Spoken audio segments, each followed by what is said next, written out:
तो प्यारे बच्चे लोग, जैसा कि हमने वादा किया था आपसे कि जब आप 20K सब्सक्राइबर्स हमारे कंप्लीट करा दोगे तो हम आपके लिए हिंदी मीडियम का केमिस्ट्री का एक न्यू फ्रेश बैच स्टार्ट करेंगे। तो उसी वादे को पूरा करते हुए आज हम स्टार्ट करने जा रहे हैं केमिस्ट्री का हिंदी मीडियम का कोर्स, जो कि आपके लिए यूट्यूब पर बिल्कुल फ्री रहेगा और डेली आपको क्लासेस यहां पर मिलेंगी। ठीक है, इस क्लास का उद्देश्य यही रहेगा कि जैसा कि इंग्लिश मीडियम वाले जो बच्चे हैं वो एडवांस्ड जो भी नॉलेज है जो कि हमारे कुछ कुछ बुक्स में रहते हैं या उतने इलेबरेट करके जितने इंग्लिश मीडियम वाले को बतलाया जाता है उतना हिंदी मीडियम को नहीं मिल पाता है और कहीं। तो इस वीडियो में या इस क्लास का जो मेन उद्देश्य है वो यही है, हर एक टॉपिक को जस्ट लाइक इंग्लिश मीडियम है ना, हिंदी मीडियम वाले के सामने में रिप्रेजेंट किया जाए, ताकि हिंदी मीडियम वाले भी उतने ही अच्छी तरीके से और इलेबरेट करके किसी भी चीज को पढ़ सके जितना कि इंग्लिश मीडियम वाले बच्चे पढ़ाई करते हैं। तो स्वागत करते हैं आपके इस प्यारे से चैनल अमन केमिस्ट्री पर, और मेरा नाम है अमन सिंह। ठीक है, चलिए हम लोग बात करते हैं सबसे important thing, mission Bihar board 2024 में कितना 90 प्लस मार्क्स। ठीक है, केमिस्ट्री में आपका जो ओवरऑल 100 मार्क्स मिलेगा उसमें 90 प्लस मार्क्स आपको यहां से चाहिए।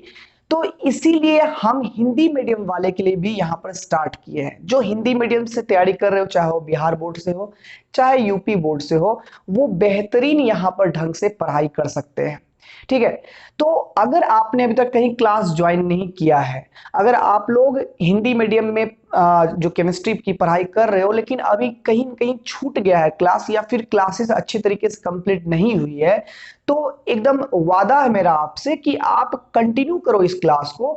इस क्लास के साथ साथ आपके एनसीईआरटी बुक के सारे सॉल्यूशन कराते हुए बेहतरीन ढंग से आपको इस सीरीज में, इस क्लासेस में आपको कंप्लीट करवाएंगे।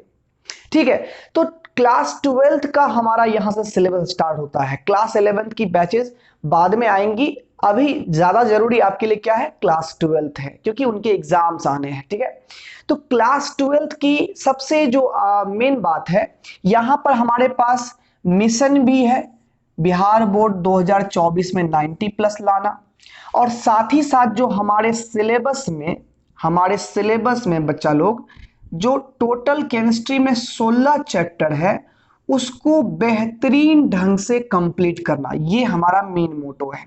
इसमें क्या क्या है, हमारा जो थ्योरी लेक्चर होगा वो थ्योरी भी कंप्लीट करना, अच्छी ढंग से थ्योरी लेक्चर कंप्लीट कराना है। और ये थ्योरी जो हमारा इस सीरीज में मिलेगा वो हिंदी मीडियम में मिलेगा। ठीक है, साथ ही साथ जो है यहाँ हम आपको जो भी हैंड रिटेन पीडीएफ होगा, थ्योरी का हैंड रिटेन जो पीडीएफ होगा वो आपको हम खुद से तैयार करके हमारे व्हाट्सएप पर आपको हम भेज देंगे। कहां पर, व्हाट्सएप पर आप कांटेक्ट में आओगे वहां पर आपको सारे पीडीएफ मिल जाएंगे।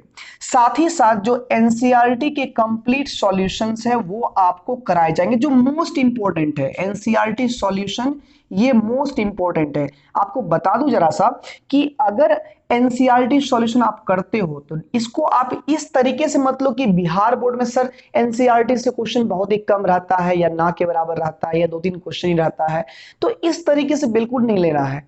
आप जितने सारे न्यूमेरिकल सॉल्व करते हो आप ये सोच लो कि उस न्यूमेरिकल के द्वारा आप उतनी बार उस थ्योरी को स्टडी करते हो, है ना। ये मत समझो कि हम न्यूमेरिकल बनाएंगे तो न्यूमेरिकल में अच्छे होंगे, नहीं। न्यूमेरिकल बनाने से आप थ्योरी में और भी अच्छे हो जाओगे। थ्योरी अगर आप याद कर लेते हो, रट लेते हो तो वो अलग बात है, वो आज रटोगे कल भूल जाओगे। लेकिन अगर एक थ्योरी पर 4-5 तरीके का न्यूमेरिकल आप बना लेते हो तो इसका मतलब ये हुआ कि आप उसी थ्योरी को 4-5 नजरिए से देख रहे हो, उस तरीके से पढ़ रहे हो, तो कोई एक भी आपके दिमाग से निकल गया तो अगला आपके दिमाग में रहेगा। ठीक है, इसलिए न्यूमेरिकल बनाना बहुत ही जरूरी है। न्यूमेरिकल अगर आप बनाते हो तो वो थ्योरी आपके जो होंगे उतनी ही ज्यादा बेस्ट हो जाएंगे। ठीक है, तो यहां से ये होगा। अब फिर जाकर के हमारा टेस्ट भी होगा, टेस्ट सीरीज भी हम यहाँ पर अवेलेबल कराएंगे आपके लिए। ठीक है, वो तो आगे की बात है।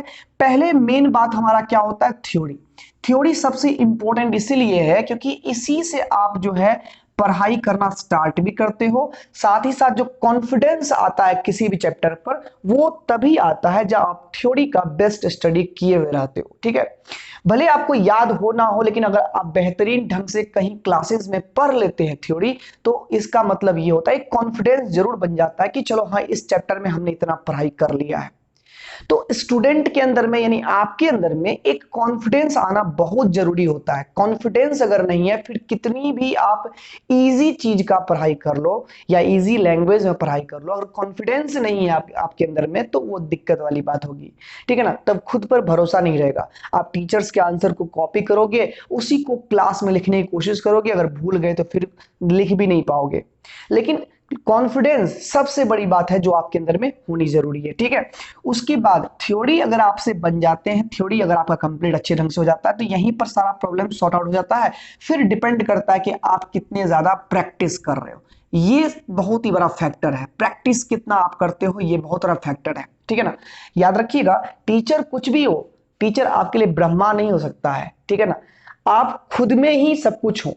ठीक है ना, टीचर बस गाइडलाइन दिखाता है, गाइडलाइनर की तरह काम करता है। हम लोग केवल गाइडलाइनर आपके लिए हैं, जो कि आपको सही रास्ता बतलाते हैं, सही तरीके से पढ़ाई कैसे करें वो बतलाते हैं। हाउ टू स्टडी ये हम आपको सिखाते हैं, व्हाट टू स्टडी या how much we have to study, कितनी स्टडी हमें करनी है, क्या स्टडी करनी है, ये आपको खुद निर्धारित करना होता है।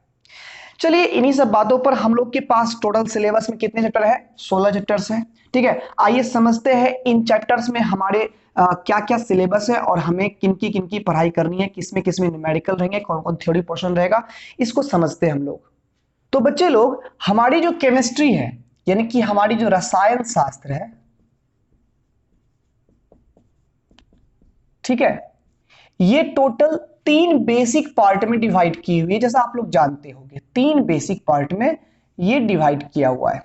एक को तो हम लोग बोलते हैं भौतिक रसायन, क्या बोलते हैं? भौतिक रसायन बोलते हैं। ठीक है, इंग्लिश में बोले तो इसको फिजिकल केमिस्ट्री बोलते हैं। ठीक है, दूसरी कार्बनिक रसायन है, कार्बनिक रसायन है दूसरी, जिसको हम लोग बोलते हैं ऑर्गेनिक केमिस्ट्री।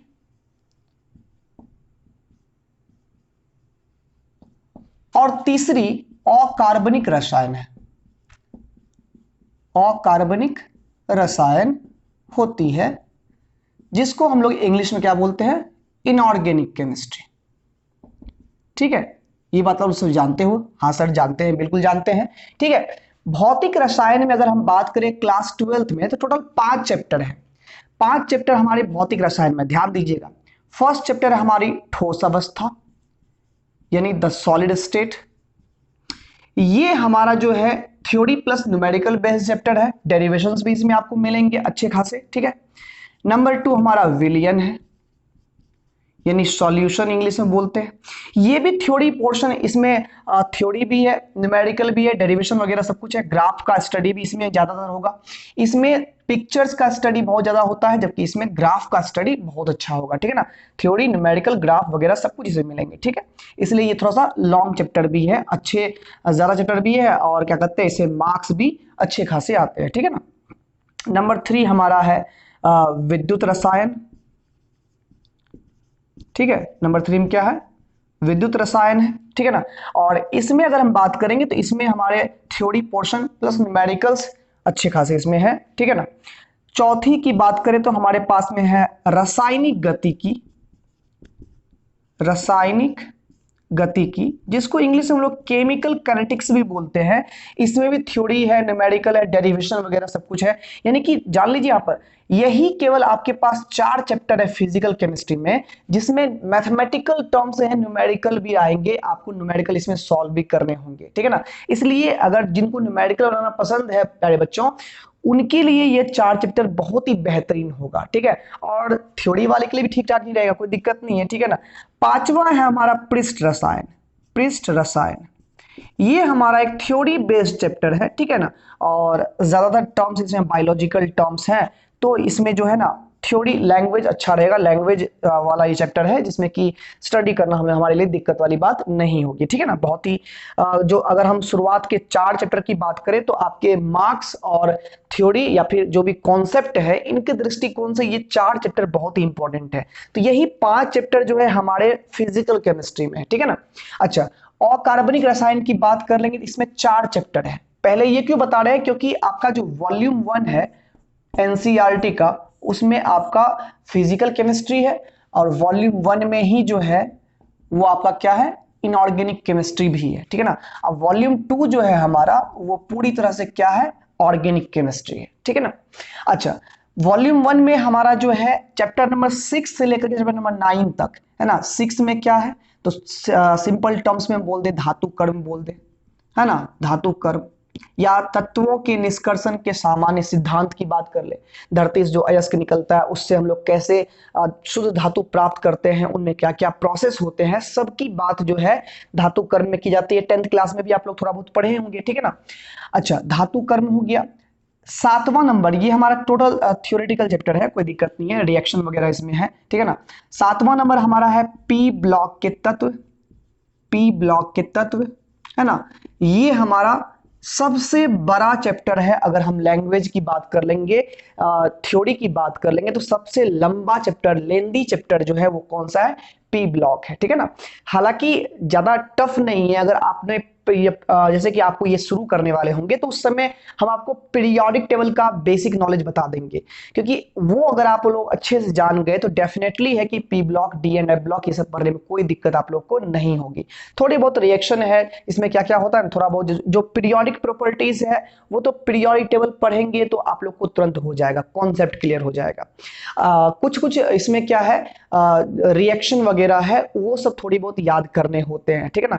तो केमिस्ट्री हमारी ऐसी सब्जेक्ट ही है जिसमें कि कुछ याद भी करना होता है, लॉजिक भी होता है, कॉन्सेप्ट भी होता है। पूरी तरह से ये नहीं कह सकते केमिस्ट्री में कि पूरा तरह से यहाँ पर जो है मैथमेटिकल टर्म्स है, पूरी की पूरी कॉन्सेप्ट ही है, ठीक है ना। कॉन्सेप्ट है, बड़ी पड़ी है, लेकिन हमारे फिजिक्स की तरह ये नहीं है जिसमें मैथमेटिकल टर्म्स है सॉल्व कर लेंगे। इसमें कुछ कुछ बातें लैंग्वेज वाली भी होती है जिसको याद भी करना होता है। तो केमिस्ट्री थोड़ी सी अलग है, ठीक है ना। तो 8वां नंबर की बात करेंगे तो D and F block element, D and F block के तत्व, डी और एफ ब्लॉक के तत्व, ठीक है ना। ये भी हमारा बहुत ही अच्छा चैप्टर है। हालांकि बिहार बोर्ड की बात करेंगे तो ज्यादा मार्क्स इससे आता नहीं है, लेकिन फिर भी बहुत ही अच्छा चैप्टर है, और सीबीएसई के लिए तो बहुत ही ज्यादा बड़ा चैप्टर ये होता है, बहुत ही ज्यादा उसमें से पूछा भी जाता है।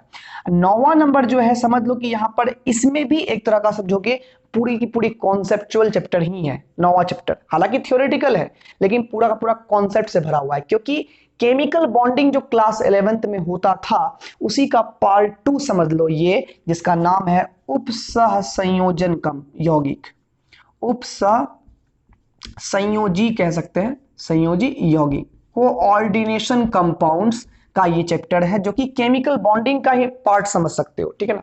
ये हो गया।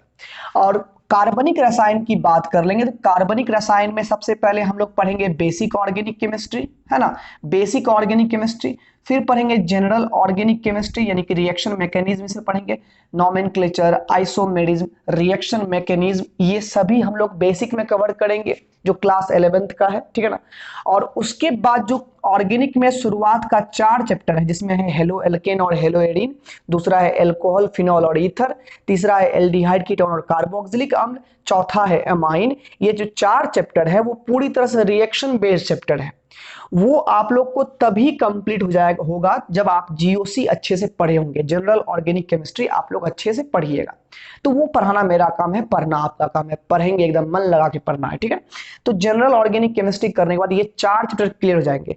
फिर जो ऑर्गेनिक का 3 चैप्टर है वो बिल्कुल आसान है। कौन कौन, पॉलीमर है, ठीक है ना, जैव अणु यानी बायोमोलिक्यूल्स है, ठीक है, और दैनिक जीवन में रसायन, ये तीनों बायोलॉजिकल चैप्टर हल्के फुल्के हैं, तो कोई दिक्कत इसमें कोई खास होगी नहीं, ठीक है ना। शुरुआत के जो 4 चैप्टर है ऑर्गेनिक के वो जीओसी पर आधारित है, पूरी तरह से कॉन्सेप्ट बेस्ड चैप्टर है, रिएक्शन उसमें खाली है पढ़ना है, ठीक है। तो ओवरऑल बात कर लेंगे तो हमारी क्लास 12th की जो केमिस्ट्री है वो बहुत ही आसान है, ठीक है ना। क्लास 11th से तो आसान है ही, ठीक है ना। और आसान या टफ होना डिपेंड करता है कि आप किस तरह से उसको गेन कर रहे हो, ठीक है ना। कोई चीज आसान या टफ नहीं होता है। एग्जाम्पल सिंपल से ले सकते हो ना, किसी को फिजिक्स बहुत आसान लगता है, किसी को फिजिक्स बहुत टफ लगता है, ठीक है ना। नजरिया अलग अलग होता है, स्टूडेंट तो सब वही है, उसी क्लासरूम में सब पढ़ता है, लेकिन नजरिया क्या होता है, अलग अलग होता है। कॉन्फिडेंस लेवल अलग अलग होता है अलग अलग सब्जेक्ट में, ठीक है ना। इसलिए कोई सब्जेक्ट बुरा या अच्छा नहीं होता है, पढ़ने वाले के नजरिए जो नजरिया जो ना उसमें डिफरेंस होती है। तो आप अपने आप को एकदम सही तरीके से कॉन्फिडेंट बना के रखो कि केमिस्ट्री मेरी बहुत ही आसान होगी, और नहीं भी लग रही होगी तो हो जाएगी। कॉन्फिडेंस रखो अपने अंदर में, डेफिनेटली केमिस्ट्री आपके लिए बहुत ही आसान होगा। तो हमारे आज के लेक्चर में हम लोग स्टार्ट करने वाले हैं किसके बारे में, ठोस अवस्था के बारे में। आज हम लोग बेसिक करेंगे ठोस अवस्था की, आप लोग सिलेबस नोट कर लीजिएगा। ठोस अवस्था हम लोग यहां से स्टार्ट करेंगे, क्या स्टार्ट करेंगे, ठोस अवस्था यहां से हम लोग स्टार्ट करेंगे, जो आपके लिए बहुत ही इंपॉर्टेंट है। फर्स्ट चैप्टर है इसलिए इंपॉर्टेंट है, साथ ही साथ इसमें थ्योरी न्यूमेरिकल वगैरह बहुत अच्छा कॉन्सेप्ट इसमें है, इसीलिए भी ये इंपॉर्टेंट है। First impression is the best impression, ठीक है ना, and the last impression also. मतलब क्या, पहला अगर बेहतर है तो बाबू पूरा आगे बेहतर ही बेहतर होगा, इतना बात याद रखिएगा। इसलिए फर्स्ट चैप्टर हम लोग बहुत ही बेहतरीन तरीके से पढ़ने वाले हैं। तो ठीक है, आप लोग यहाँ सिलेबस को नोट कर लीजिए या स्क्रीनशॉट ले लीजिए। आप लोग एक बात का ख्याल रखिएगा, जब भी आप मेरे क्लास में पढ़ने के लिए बैठिएगा तो कॉपी कलम और एनसीईआरटी बुक लेके बैठिएगा। पढ़ने वाले मुद्रा में, ये नहीं कि मोबाइल आपके हाथ में है तो आप कैसे भी सो करके पढ़ाई कर रहे हैं, नहीं, आपके लिए बहुत मेहनत से हम वीडियोस बना रहे हैं, ठीक है। तो केवल वीडियोस बनाना मेरा मोटो नहीं कि वीडियोस बस जा रहा है, नहीं, आपको क्लास दे रहे हैं और आप क्लास लीजिए, एकदम सिंसियर होके पढ़ाई करिए। जहां कहीं भी आप है, जिस भी किसी गांव में है, शहर में है, जहां भी है, आप पढ़िए, सिंसियर होके पढ़िए, ठीक है। तभी आप अच्छे से अच्छे मार्क्स ला सकते हैं। मार्क्स बाद की बात है, नॉलेज आपका गेन, आप जो है नॉलेजेबल पर्सन बन सकते हैं जब आप सिंसियरिटी आप में आएगी। ठीक है, कोई बात नहीं है, आप लोग ये सिलेबस नोट कर लीजिए और हम लोग शुरुआत करने वाले किससे, ठोस अवस्था से स्टार्ट करने वाले हैं। तो मेरे साथ आप सब भी हेडलाइन दे दीजिए कॉपी में, अपने अपने कॉपी में। चैप्टर 1 है हमारा, चैप्टर 1 है हमारा ठोस अवस्था, ठोस अवस्था, ठीक है। इंग्लिश में इसको पढ़ते हैं हम लोग द सॉलिड स्टेट। क्या पढ़ते हैं, द सॉलिड स्टेट, ठीक है। ठोस अवस्था नहीं, द सॉलिड स्टेट, ठीक है। बहुत ही प्यारा चैप्टर ये हमारे लिए है, ठीक है। सॉलिड स्टेट की बात करें तो नाम से स्पष्ट है कि हम लोग यहाँ पर पदार्थ की अवस्था के बारे में पढ़ने वाले हैं, और पदार्थ की अवस्था में स्पेशली किसके बारे में पढ़ने वाले हैं, ठोस अवस्था के बारे में पढ़ने वाले हैं।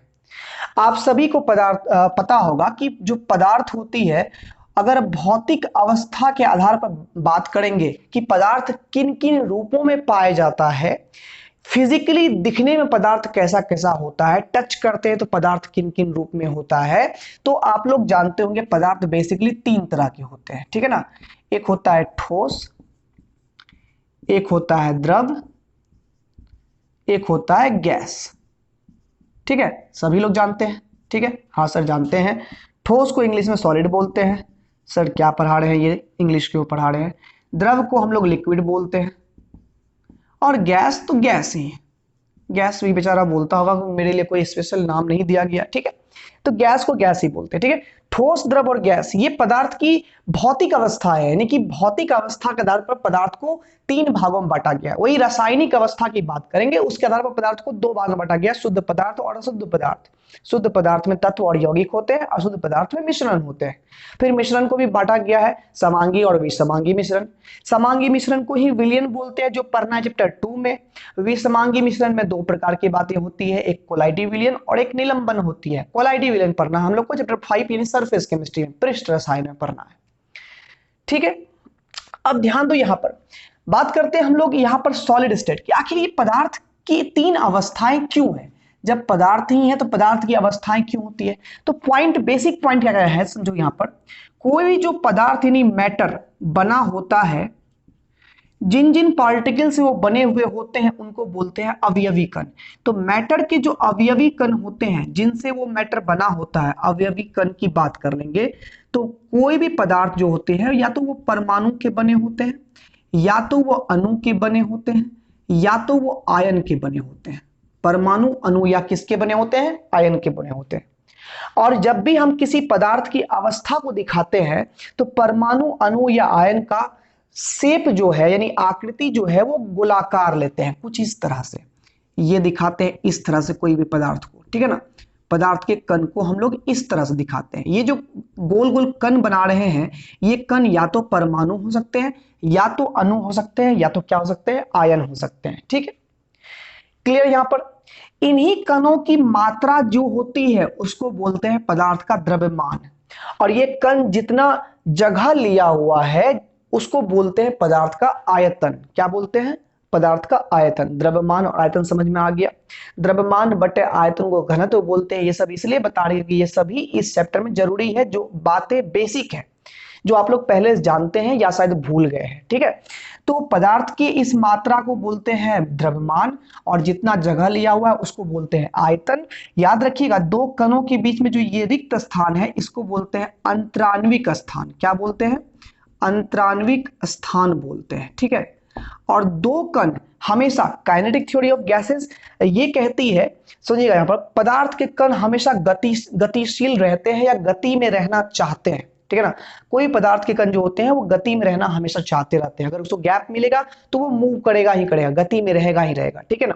क्योंकि पदार्थ के कण हमेशा उसमें कुछ ना कुछ एनर्जी होती है, और वो एनर्जी गतिज ऊर्जा में कन्वर्ट होता है। गतिज ऊर्जा में कन्वर्ट जब होता है तो वो पदार्थ के कण गतिशील हो जाते हैं। अगर गैप मिलेगा तो गति में रहेगा, नहीं गैप मिलता है तो वो अपने ही जगह पर कंपन करते रहता है, वाइब्रेट करते रहता है। गति कब करेगा, जब उसको जगह मिलेगा।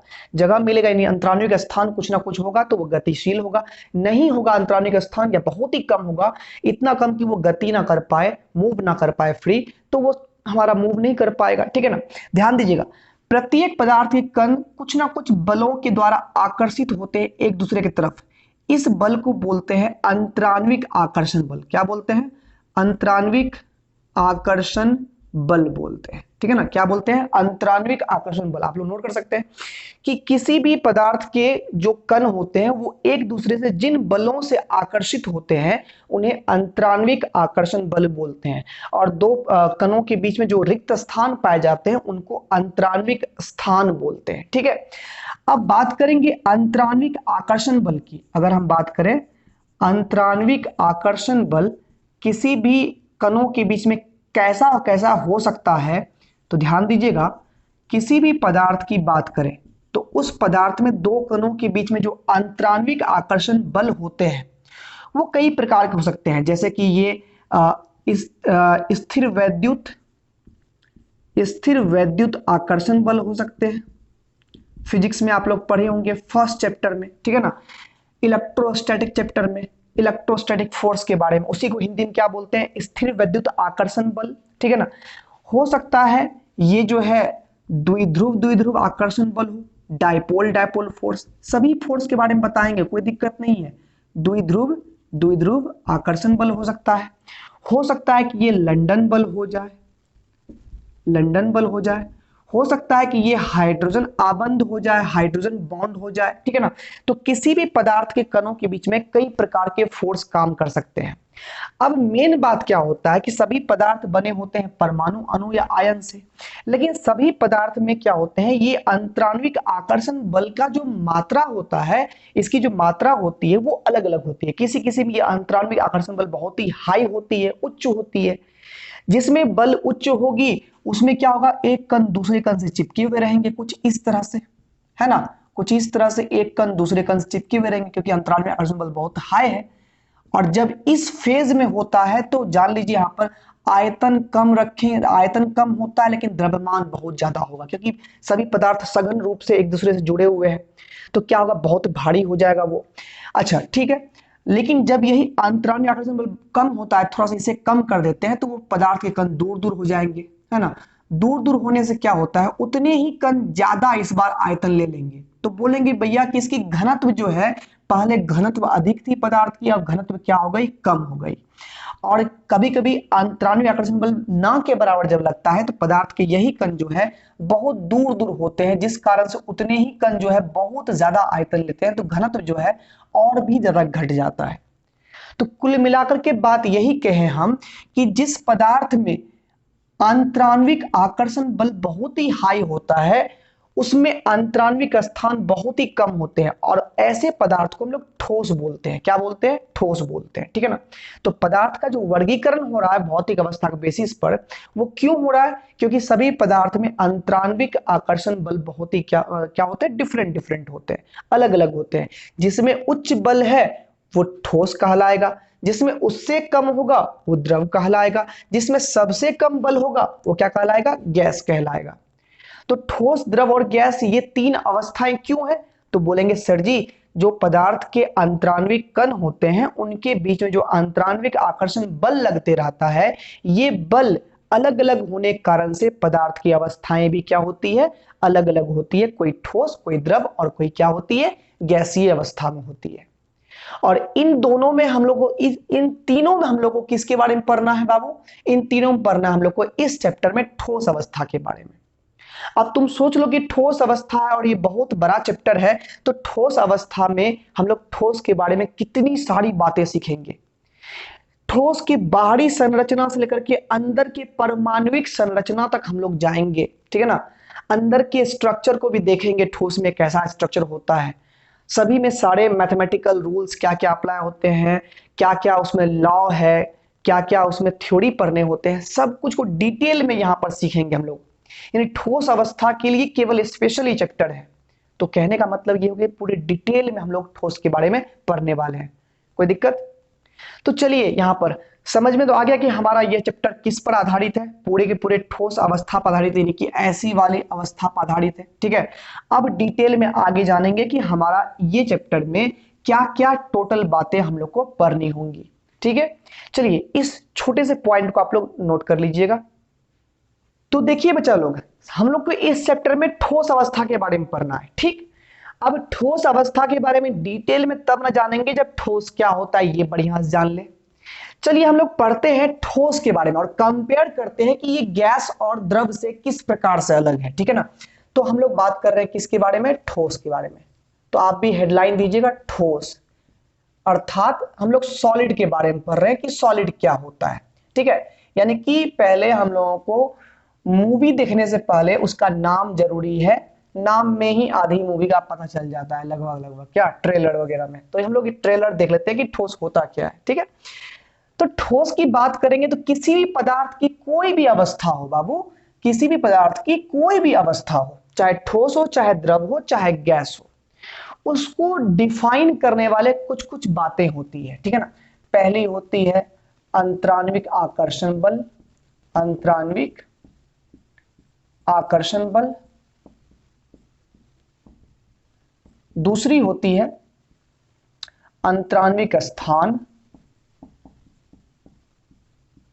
अंतराण्विक स्थान। तीसरी होती है बाबू, ठीक है, थर्मल एनर्जी यानी ऊष्मीय ऊर्जा। इसको इंग्लिश में क्या बोलते हैं? Thermal energy. आप सब लिख लीजिएगा, थर्मल एनर्जी। ठीक है। उसके बाद होता है बाबू, ठीक है, उसके बाद होता है घनत्व। इसके बाद होता है कठोरता। उसके बाद होता है बहाव, फ्लूइडिटी इसको इंग्लिश में बोलते हैं। उसके बाद होता है यहां पर गलनांक एवं क्वथनांक। गलनांक मतलब वो पदार्थ कितने ताप पर पिघल रहा है, क्वथनांक मतलब वो पदार्थ कितने ताप पर उबल रहा है। ठीक है। तो बेसिकली जो है, और एक और पॉइंट ऐड कर देते हैं, संपीड्यता। संपीड्यता तो किसी भी पदार्थ को क्या कहते हैं, डिफाइन करने के लिए ये सारी प्रॉपर्टीज है। अगर इतनी प्रॉपर्टीज आप जनरली जान गए तो किसी भी पदार्थ को आप डिफाइन कर सकते हैं। ठीक है ना। तो हम लोग लैंग्वेज उतना रट के क्या फायदा होगा, हम लोग डिटेल में समझते हैं यहां पर कि एक ठोस को कैसे डिफाइन करें, एक द्रव को कैसे डिफाइन करें और एक गैस को कैसे डिफाइन करें। तो हम लोग यहाँ पर देख लेते हैं, ये हम लोग ठोस के बारे में, ये द्रव के बारे में और ये गैस के बारे में कर लेते हैं। यहाँ पर हो गया सॉलिड, लिक्विड और क्या हो गया? गैस हो गया। डिटेल में समझते हैं। अंतराण्विक आकर्षण बल यानी कि कणों के बीच में आकर्षण किसमें कितना होता है। तो प्यारे बच्चों ठोस की बात करेंगे ठोस में अंतराण्विक आकर्षण बल सबसे उच्च होता है, सबसे उच्च होता है। सबसे उच्च आकर्षण किसमें होता है जी? ठोस में होता है। और सबसे निम्न आकर्षण किसमें होता है? गैस में होता है। सबसे निम्न आकर्षण यानी कम आकर्षण बल किसमें होता है? गैस में होता है।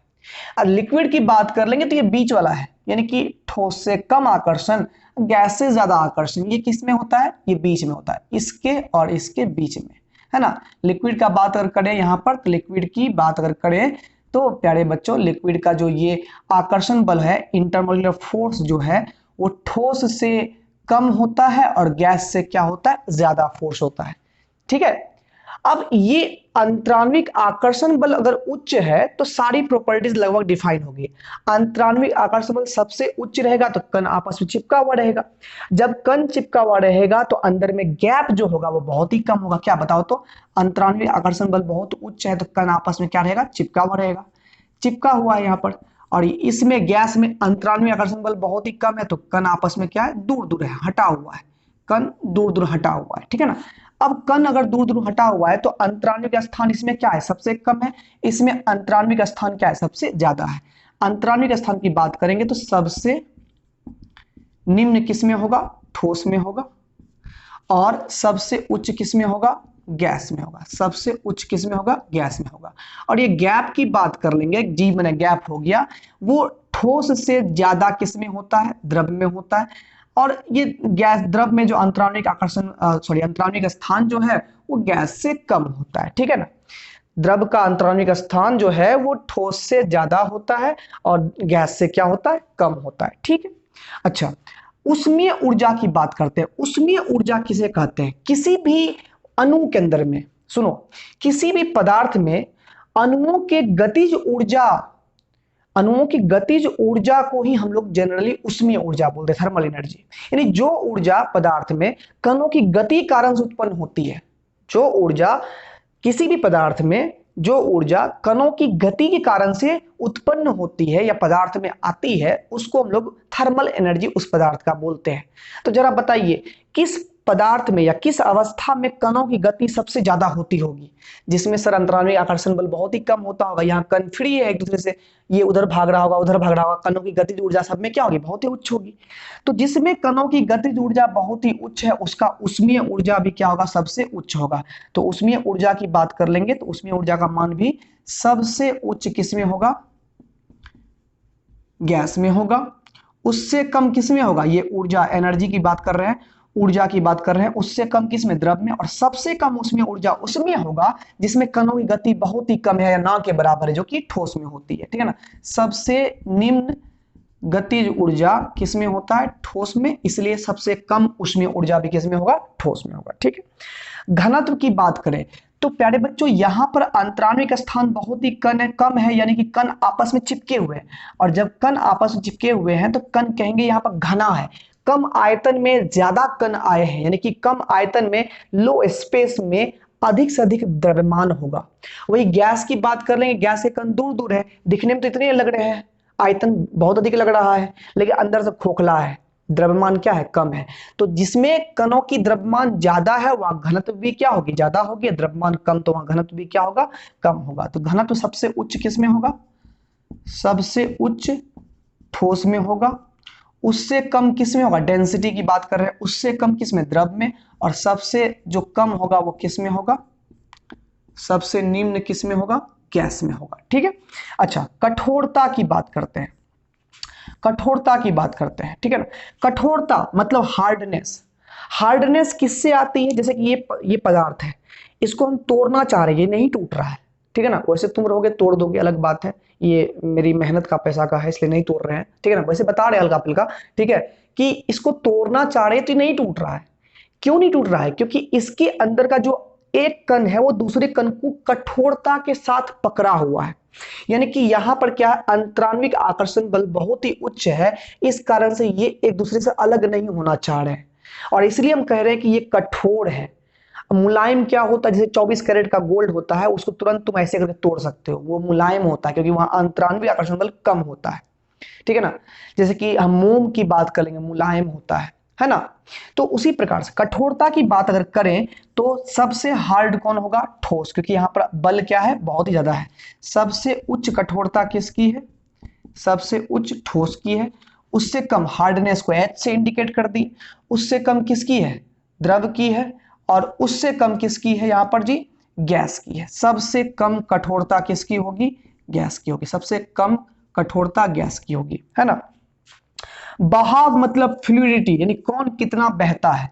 बहाव सबसे निम्न किस में होगा, देखो यहाँ पर आकर्षण बल बहुत ही उच्च है, क्या ये कण कभी इस कण को छोड़ेगा, जब नहीं छोड़ेगा तो ये चाहेगा बह जाए। हम बताओ तो मार्कर का हम इस वाले भाग को पकड़े हैं, क्या ये वाला भाग बह रहा है, क्या नहीं ना, क्योंकि ये वाला भाग इस वाले भाग को उच्च आकर्षण से पकड़े हुए है। वही द्रव में क्या होता है, बर्तन उल्टा दो वो द्रव का पानी गिरना शुरू कर देगा, क्योंकि इधर का पानी उधर के पानी को उतना आकर्षण बल से नहीं पकड़ पाता है, ठीक है। क्योंकि अंतराण्विक आकर्षण बल द्रव में बहुत ही कम होता है, गैस में उससे भी कम होता है। सबसे उच्च आकर्षण बल किस में है, ठोस में है, इसलिए बहाव सबसे कम होगा। ठोस में सबसे कम बहाव होता है, सबसे कम बहाव होता है, और इसमें सबसे उच्च बहाव होता है, और इसमें उसके बीच में है, ठीक है। इसमें इसके बीच में सबसे कम हो गया, यहां पर उससे ज्यादा हो जाएगा, नहीं इससे ज्यादा बहाव इसमें होगा, सॉरी क्या कहते हैं, द्रव की बात करेंगे तो द्रव की बहाव जो होती है वो ठोस से ज्यादा होती है और गैस से क्या होती है, कम होती है, ठीक है। गलनांक और क्वथनांक ये भी निर्भर करता है अंतराण्विक आकर्षण बल पर, समझोगे। यहां पर गलनांक किसे कहते हैं, हम लोग मान लो इस पदार्थ को गर्म कर रहे हैं, ठीक है ना। अब गर्म करेंगे तो क्या होगा, इस पदार्थ के अंदर में थर्मल हीट एनर्जी जाएगा। हीट एनर्जी के कारण से क्या होता है, इनके कण गति करने स्टार्ट कर देते हैं, गतिज ऊर्जा में कन्वर्ट कर देता है इसके कणों को, ठीक है ना। और हीट करने से पदार्थ एक्सपेंड भी होता है, फैलता भी है। अब सुनो क्या होता है, जैसे ही ये पदार्थ एक्सपेंड करते करते इसका इंटरमॉलिक्यूलर स्ट्रक्चर द्रव की तरह हो जाएगा, मतलब कि इसके अंदर का आकर्षण बल टूट जाएगा, क्योंकि जितने पदार्थ के कण एक्सपेंड करेंगे, फैलेंगे, उतने ज्यादा एक दूसरे से दूर जाएंगे। दूर जाने पर क्या होगा, आकर्षण बल घटते जाएगा। और इसी कारण से क्या होता है कि जब ये पदार्थ के कण द्रव के कण जैसे बन जाएंगे, ये ठोस का कण द्रव के कण का रूप जैसे ले लेगा, हम बोलेंगे वो पिघलना स्टार्ट कर दिया, वो पिघल गया। और वो जितने ताप पर पिघलना स्टार्ट करता है उसको हम गलनांक बोलते हैं। वही द्रव के कण जितने ताप पर गैसीय कणों के रूप में क्या कहते हैं, परिवर्तित होना शुरू कर देंगे, उस ताप को हम क्वथनांक बोलते हैं, बोलेंगे वो पदार्थ उबलना स्टार्ट कर दिया है।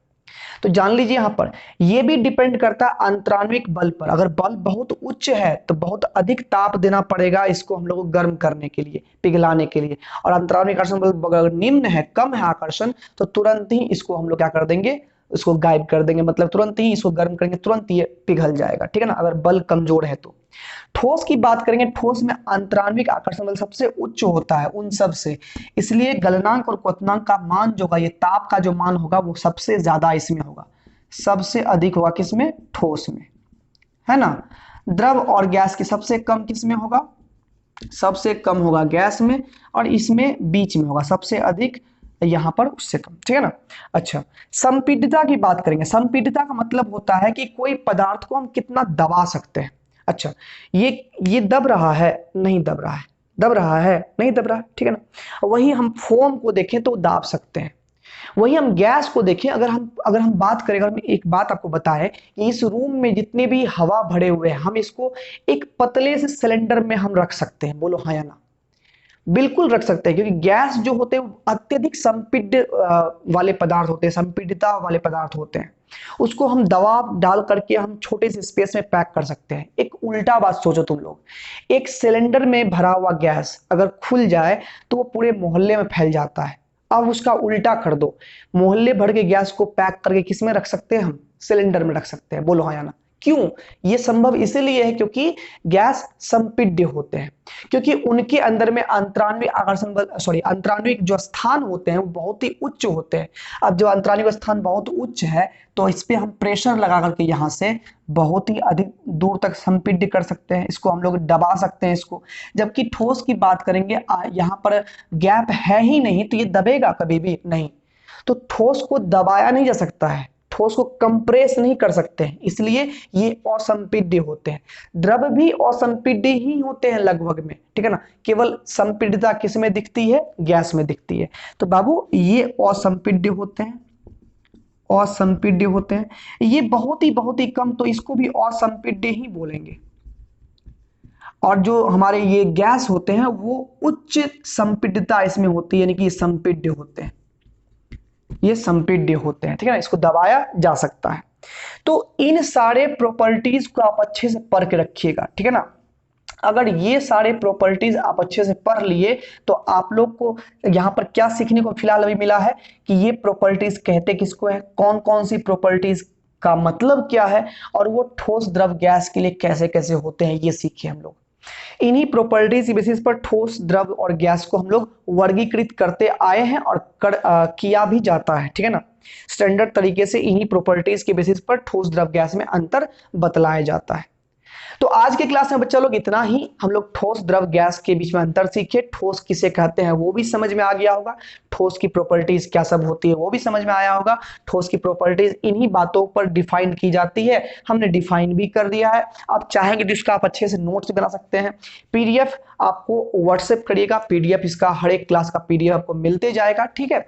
और डेफिनेटली यहाँ पर हम जैसे समझा रहे हैं पीडीएफ पे पूरी तरह से लिखा हुआ रहेगा, अच्छे से लिखा हुआ रहेगा, नोट्स की तरह बनाया हुआ रहेगा, ठीक है, जिसको आप अच्छे से पढ़ सकते हो, ठीक है ना।